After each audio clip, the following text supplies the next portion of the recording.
Ученые, какие страшные научные открытия неизвестны большинству людей?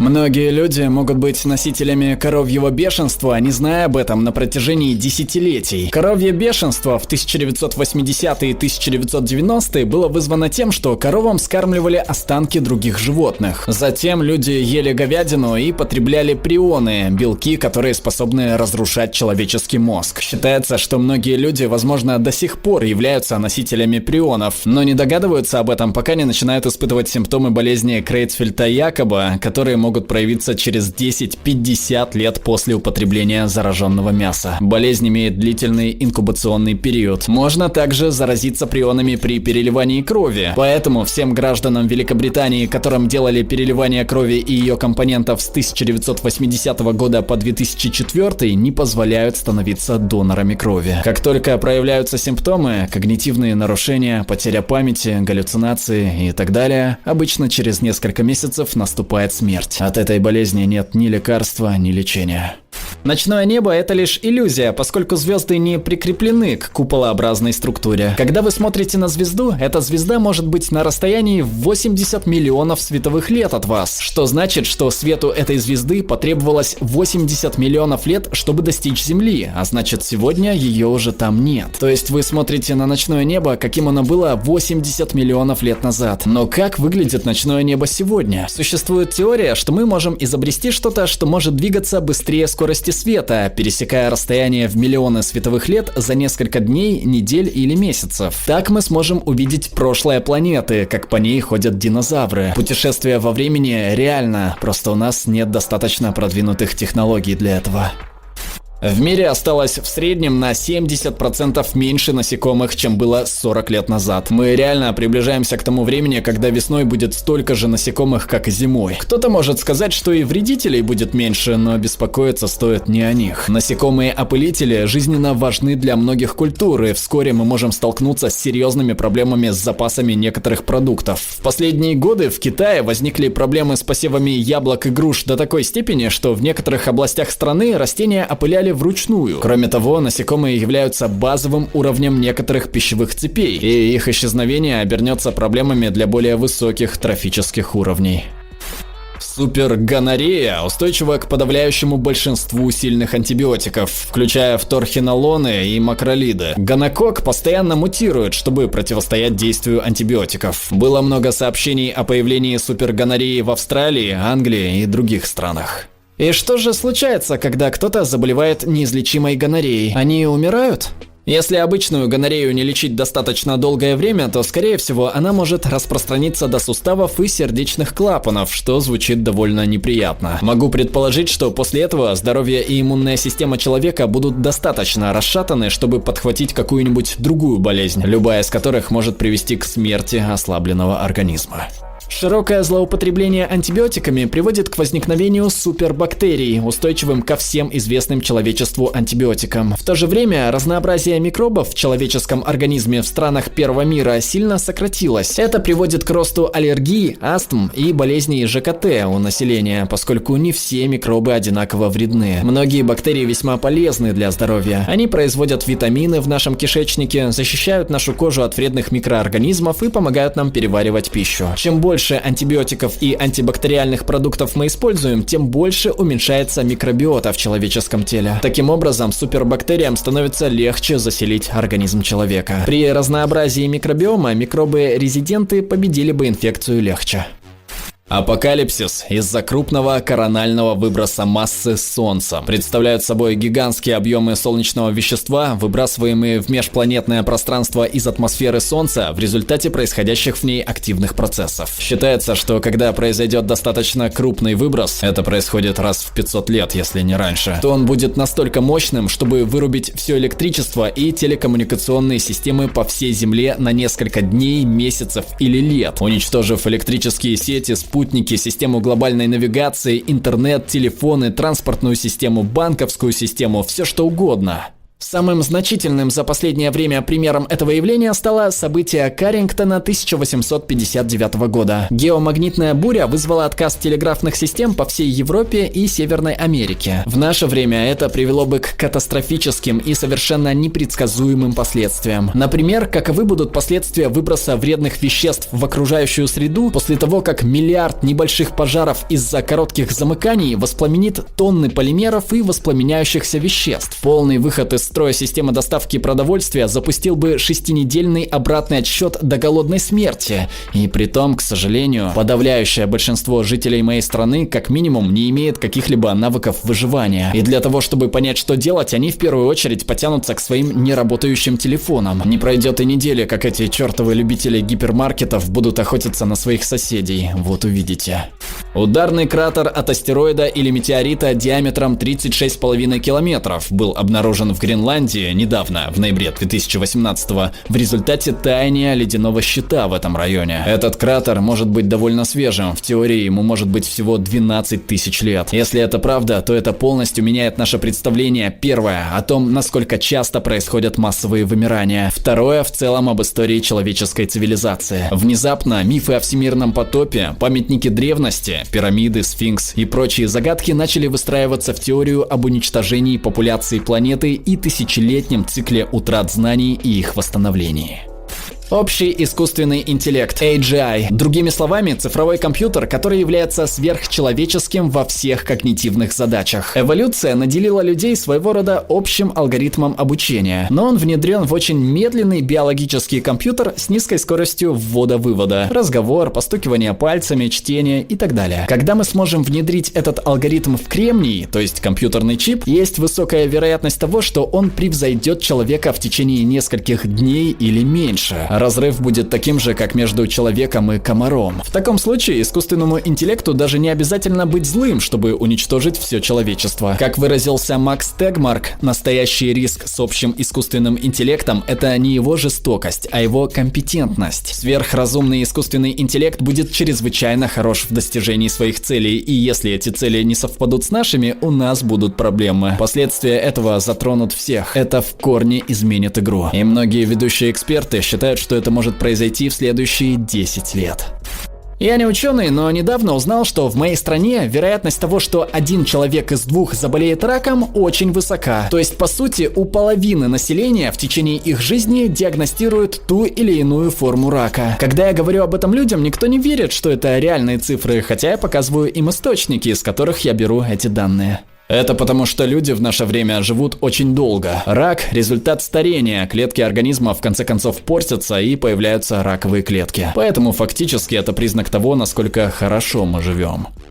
Я из Малаги, Испания. Хоть это и не район с высокой сейсмической активностью, но согласно историческим записям, здесь примерно каждые 100 лет происходят большие землетрясения. И следующее, по идее, уже вот-вот случится. Когда у нас начали строить высокие дома, долгое время требования и нормы строительства не были изменены с поправкой на возможное землетрясение. Одним словом, существует реальная угроза, что куча домов скоро просто рухнет, а всем плевать. Вроде бы как вероятность развития такого сценария невысока, поэтому укреплять конструкции никто не собирается из-за больших капиталовложений. К счастью, сейчас дома строятся с соблюдением всех норм. Источник – мой профессор по железобетону. Изменение климата намного хуже, чем говорят в прогнозах. 2 наибольшие опасности. Первая – выброс метана в океан, связанный с таянием вечной мерзлоты. По мере таяния вечной мерзлоты образуются миллиарды тонн органического материала, который начинает гнить, выделяя метан. Метан – это очень эффективный парниковый газ. Все это приведет к повышению температуры, а с повышением температуры будет выделяться еще больше метана. Второе – при повышении температуры из океанов высвобождается углекислый газ. Чем холоднее вода, тем больше газа в ней содержится. Океаны поглощали большую часть, примерно 40% выбросов углерода, но чем выше становится температура океана, тем меньше становится способность океана поглощать СО2. В конце концов, океаны могут начать выделять углекислый газ вместо того, чтобы всасывать его. Тогда это приведет к еще большему потеплению, что может привести к выделению еще большего количества СО2. На самом деле есть исследования, показывающие, что скорее всего это не произойдет, если темпы роста температуры будут меньше 2 градусов по Цельсию, но пока нам не удается держаться в этих пределах. Я студент, изучаю нейронауки. Ложные воспоминания. На самом деле наша память очень ненадежна. Во время экспериментов пугающая доля участников искренне, по-настоящему верят, что они помнят или пережили что-то, чего, как нам точно известно, с ними не происходило. Мало того, мы до сих пор не знаем, как кодируются воспоминания, как наш мозг решает, какие воспоминания сохранить, а от каких избавиться, и почему мы помним некоторые события отчетливо, а некоторые не помним вообще. Мы также не знаем, хранится ли каждое воспоминание отдельно или разные воспоминания сходятся вместе, чтобы вы смогли увидеть весь паттерн. Например, если бы каждый раз, как вы видите футбольный мяч, формировалась бы новая ячейка памяти для футбольного мяча, вы не смогли бы запомнить, что такое футбольный мяч. Судя по тому, что известно нам сейчас, ментальный образ, допустим, празднования вашего 7-го дня рождения, может быть полностью сфабрикованным вашим мозгом, и нет никакого способа установить, произошло ли это на самом деле. Обязательно подпишитесь на наш канал, чтобы не пропустить новые суперинтересные обсуждения. Ну а пока предлагаем посмотреть другие наши видео.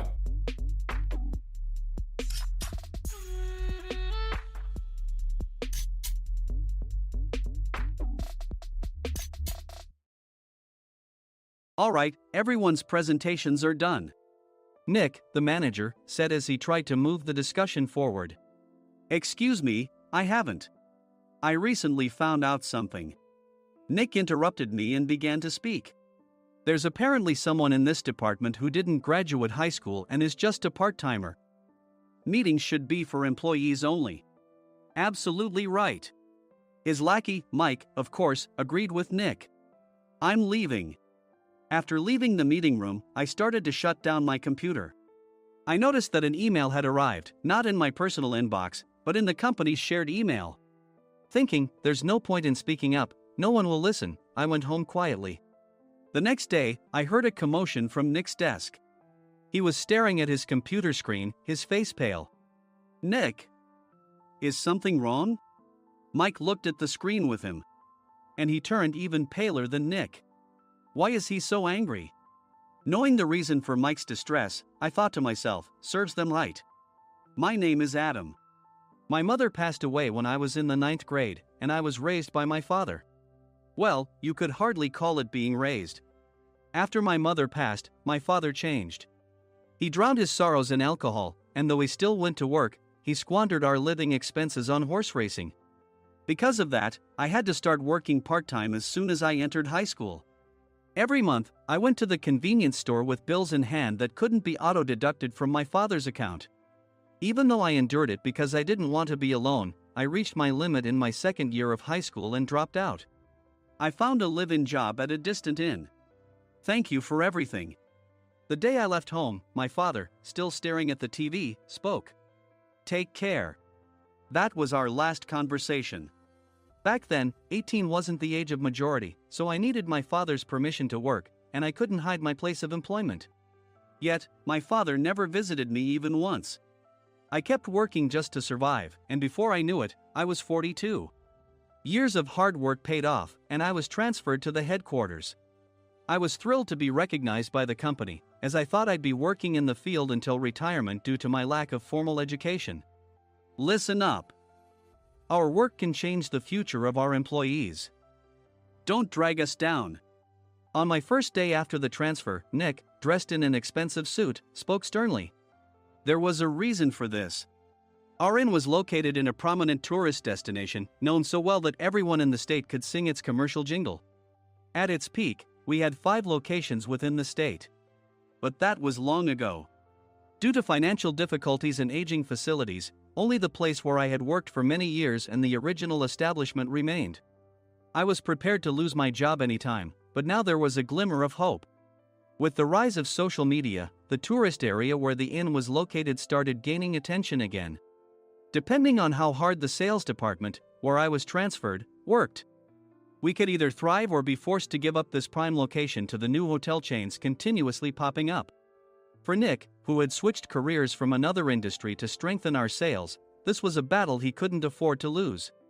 I understood why he had to be strict. I will do my best. Nick sneered at my enthusiastic declaration. Did you not hear what I said? I'm sorry. I thought I was listening carefully. Out of habit from years of customer service, I apologized reflexively. though I had no idea what had offended him. Someone was watching me with a smirk. In this department, there are those who are expected to excel and those who have been shoved here because they have nowhere else to go. You are the latter. It was Mike, the section chief. He's 7 years younger, at 35. But he was called to headquarters much earlier than I was and had been moving around within the headquarters ever since. I'm not jealous, but I can't accept that he's my boss. Graduating from a prestigious university, he has an unusually high pride and caused many problems as a newbie, making things very difficult for me when I was the front desk leader. When I found out Mike was transferred to the sales department a month before me, I was disheartened. Mike is right. With just a middle school diploma, there's not much you can do. Don't even think about achieving results. As if I didn't exist, Nick remarked, "I'm thirsty." Mike eagerly ran to the coffee maker. It seems Mike is Nick's lackey. I regretted being happy about my transfer to headquarters, wishing I had stayed on site forever. Send a direct mail to every company on this list by the end of the day. Nick only assigned me tasks that even a new graduate could handle. What? There are over 1,000 companies. You want me to send to all of them by today? Yes, if you and your fellow misfits split the work, even those with nowhere else to go should finish by today. I glanced at the employees typing away expressionlessly. They were worn out from customer service, only thinking about leaving on time, or were women reassigned after having children, with zero motivation for work. Even Sam, a new graduate from the same university as Mike, who was supposed to be among the expected achievers, had no enthusiasm for the job, having joined the company wanting to do customer service. I don't care what they say, I plan to quit any time, he said. Only Nick and Mike were highly motivated, making all the decisions between the two of them.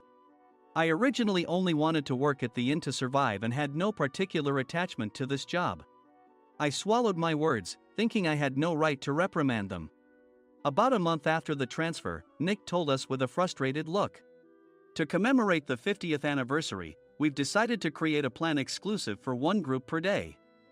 Originally, Mike and I were supposed to come up with it, but our president, Mr. Thompson, insists on hearing everyone's opinions. So, you all get a chance. As Nick explained, Mike began handing out prints. Make sure not to embarrass Nick. If your ideas are half-baked, you'll have to redo them. It seemed that they had printed his handwritten notes by Mr. Thompson, which included several questions and a section for free responses. It made sense why Nick had to seek our input, given that all responses had to be submitted to Mr. Thompson. We were given a week to think about it, and a meeting was scheduled to compile our ideas. My plan is to let guests enjoy both the old and modern America. Nick began the presentations. Guests would watch a master confectioner at a nearby traditional sweet shop make sweets in front of them. The welcome drink would be premium tea in a bottle. Nick's plan was certainly attractive. After his presentation, Nick called on us to present in the order we were seated. Just as I stood up for my turn. All right, everyone's presentations are done. Excuse me, I haven't. I recently found out something. Nick interrupted me. There's someone in this department who didn't graduate high school and is just a part-timer. He was likely talking about me. I joined the company as a part-timer and was made a full-time employee when I turned 20. That was 20 years ago, so Nick and Mike probably had no chance to know until recently. Meetings should be for employees only. Absolutely right. After that, Nick kept creating opportunities to solicit everyone's opinions, purposefully excluding me from speaking.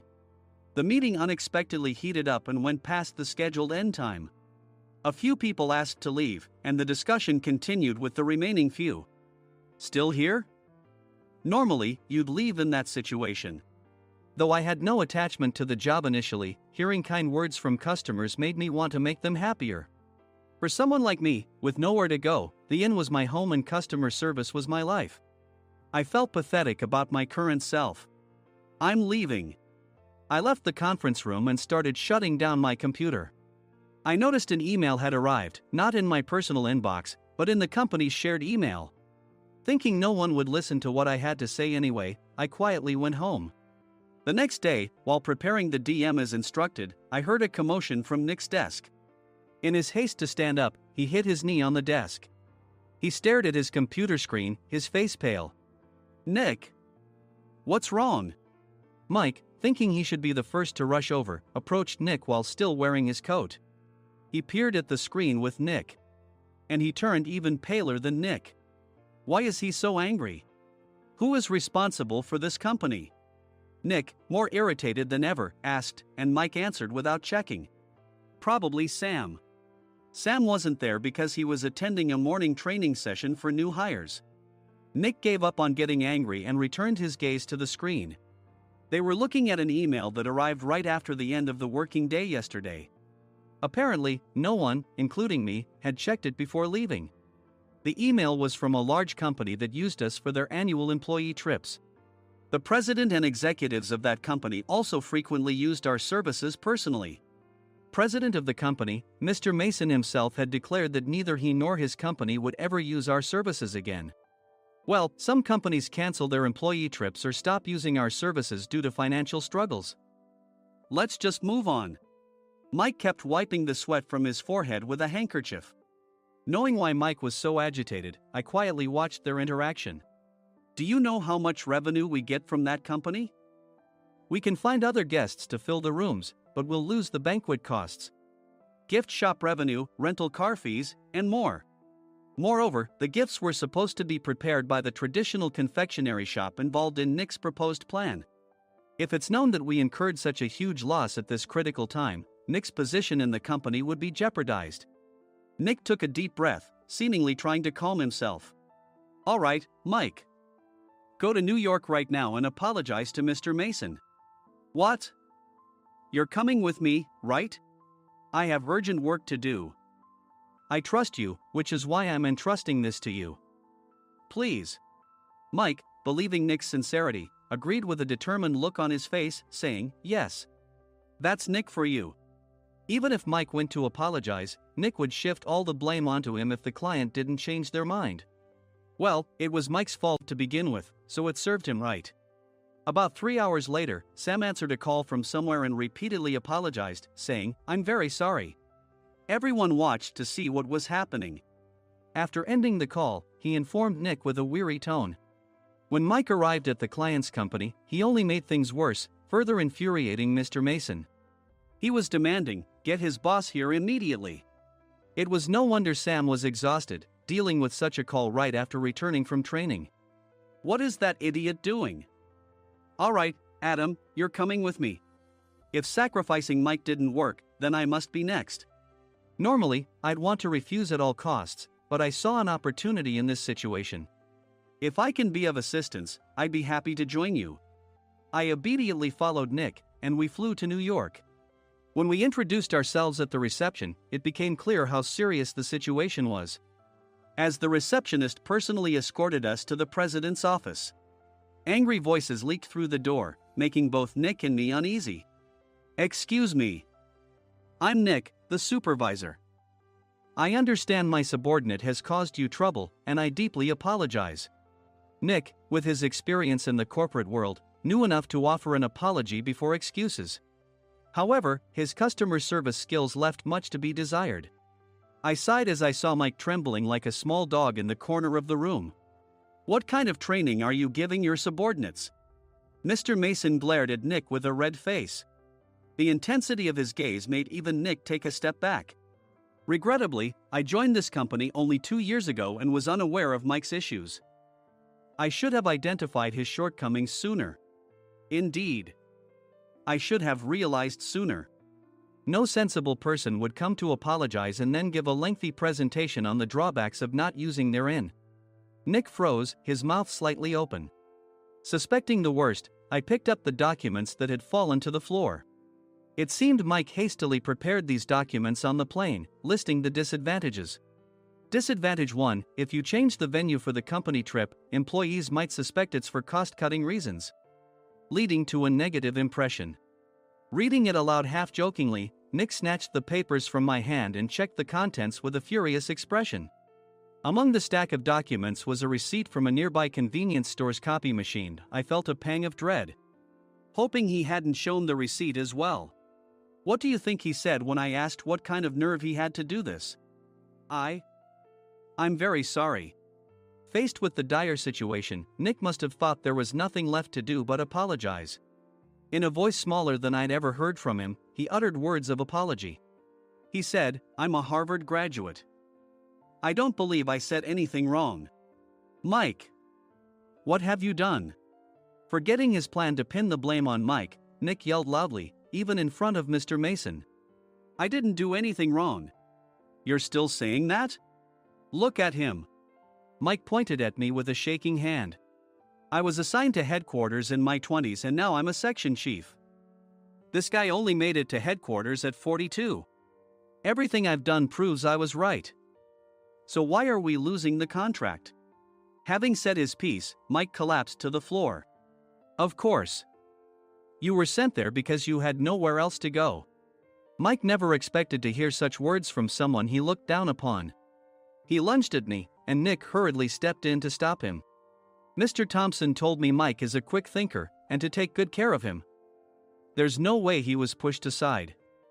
"Don't make things worse here." "He didn't say quick thinker, he said only quick-witted, didn't he?" I don't remember that part." I recalled the many troubles Mike caused when he was a newbie. When Mike was on the front line, his pride was so high that he never apologized to customers. Customer service, especially in our job, doesn't work alone. It brings both good and bad situations. If the front staff or housekeepers made mistakes, or the cleaning company didn't properly clean a room, one had to apologize to the customers regardless of personal fault. Mike, in such situations, would never apologize, insisting he wasn't at fault. This often angered customers, and as the front desk leader, I frequently had to apologize on his behalf. He caused complaints and disrupted operations, which is why he was quickly moved to headquarters. In departments where he didn't interact directly with customers, his quick thinking was beneficial and things went well. But it seemed his flaws were starting to show. Corporate reservations are supposed to be entered into the system by the sales representative. But a quick check yesterday revealed that more than 10 items were missing from the client's reservation. The handover document clearly stated what needed to be prepared. Why didn't you enter it into the system? Why do we have to give them special treatment? Filling rooms near the banquet hall, setting up all the food in advance. Specifying the brand of wine, they're too demanding. No wonder he always angered customers, I thought, feeling a headache coming on. Grouping them in rooms near the banquet hall is for our benefit too. It makes it easier for the staff to set up beds and serve breakfast since everyone's schedule is synchronized. As for the other requests, Mr. Mason suggested them to lighten our load. I didn't know that. Nick finally seemed to realize that Mike was the one who had angered the client. What did you say to them? I just told them we wouldn't give them special treatment anymore. We shouldn't waste effort on things that don't bring in money. I was utterly exasperated at his lack of understanding of customer service.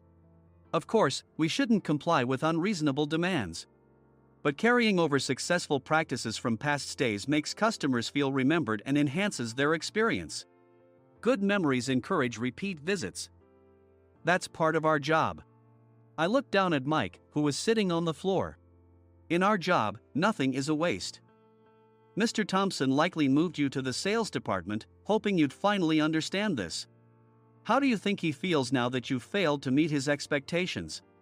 Mike, tears in his eyes, fled the president's office. I was amazed he still hadn't apologized. You have it tough, Adam. It's okay, we're all employees of the same company. I deeply apologize for this disrespectful incident. Especially after all the care you've shown us. If it weren't for you, Adam, I really would have stopped staying here. When I heard you were moving to the sales department, I was willing to reconsider if you handled it. Seeing us talk so amicably, Nick's face contorted. Do you two know each other? Adam's service is excellent. I always requested him specifically. Normally, we don't accept specific staff requests, but we made an exception for Mr. Mason, adjusting my shifts accordingly. He had personally stayed at our hotel just before my transfer, and during casual conversation, I mentioned, I'm moving to the sales department soon. If I hadn't told him then, things could have been much worse. Please continue to take care of us. I look forward to it. On the return flight, Nick awkwardly offered me a can of beer. It's still working hours. Of course, I had no intention of forgiving him for a single beer. Nick might try to pin everything on Mike and avoid any consequences. While pondering this, a startling fact came to light. Nick, the tea bottles for the plan have arrived. I handed Nick a bottle labeled with our inn's name. They look good. What are you talking about? These are plastic bottles. I had assumed we would use the trendy, high-end bottling tea. But what arrived were ordinary plastic bottles of tea with customized labels. The only unique aspect was the label, which had the inn's name, making it look customized. Upon further investigation, I discovered that a substantial amount of money was set to be paid to the tea company. It was priced like bottling tea. Does this plastic bottle really cost $100 each? The tea inside is specially blended for us. The extra cost is for that. Wouldn't it be better to use another tea company? Or is there a specific reason we must use this one? As Nick continued to make excuses, I showed him a printed email. I informed the tea company's president, Mr. Mitchell, that we discovered irregular payments and he confessed. He said you two were high school classmates and planned to split the extra money. That idiot. Why did he confess? That's not important. You should worry about yourself, this could turn into a police matter. Opening the bottle cap, I suggested. How about calming down with this tea? It supposedly has a relaxing effect. Nick drank the tea frantically. In the following days, decisions were made about their fates. Mike was reassigned to the General Affairs Department, with no chance of transfer or promotion, as per Mr. Thompson's orders. As for Nick, since the payment to the tea company hadn't yet been made, he narrowly avoided legal trouble. Instead, he was encouraged to leave the company, and to avoid further complications, Nick submitted his resignation. Rumor has it that connections between HR departments have made it difficult for him to find new employment. Even though it was good to have those two gone, something unexpected happened in the sales department. Everyone became motivated and united in refining the 50th anniversary plan. In the end, my plan was adopted. We collaborated with the Tourist Information Center to provide personalized guides. The plan, tailored to the number of guests, was truly special for the 50th anniversary. Hey, is Adam's family coming to stay? I immediately booked that special plan for my family. Sam noticed it on the reservation list and quickly picked up on it. Yes, I'm inviting my father. That's great. I might invite my parents too. I lacked the courage to face my father just as Adam. But here, with the confidence Mr. Mason praised, I felt ready. The 50th anniversary plan was a perfect opportunity to reconnect with my father. I hoped to bring back the days when we could laugh together as we once did.